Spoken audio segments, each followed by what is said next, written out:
Today we're going to learn how to program a retentive timer on the Allen Bradley RSLogix 5000 software.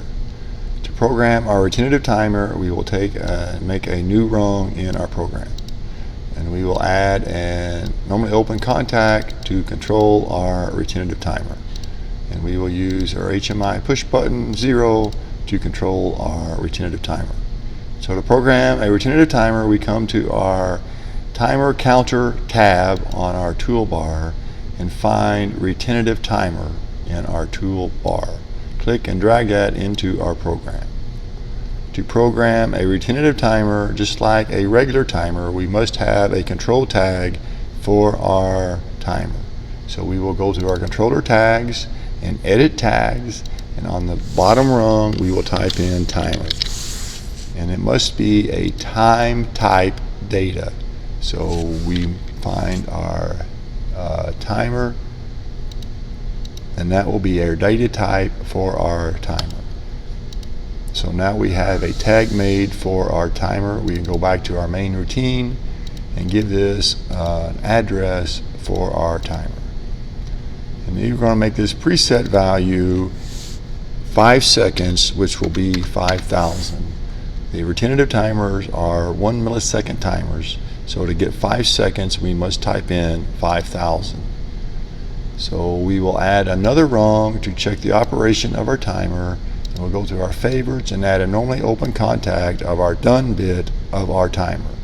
So when our timer is done, it will turn on a light. So we will find our timer instruction, click on the plus sign, and we will find the done bit of our timer.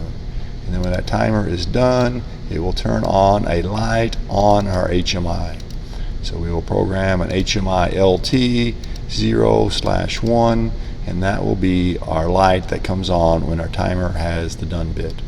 So with a retentive timer, unlike a regular timer, we must have a reset instruction for our retentive timer. To program the reset instruction, we will add a new rung, and then we will add a contact, normally open contact, to control the reset function of our timer. We will use HMI push button 0.1 to control the reset of our timer.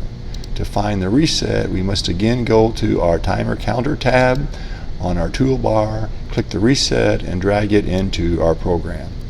This address must be the same address as we're using for the timer.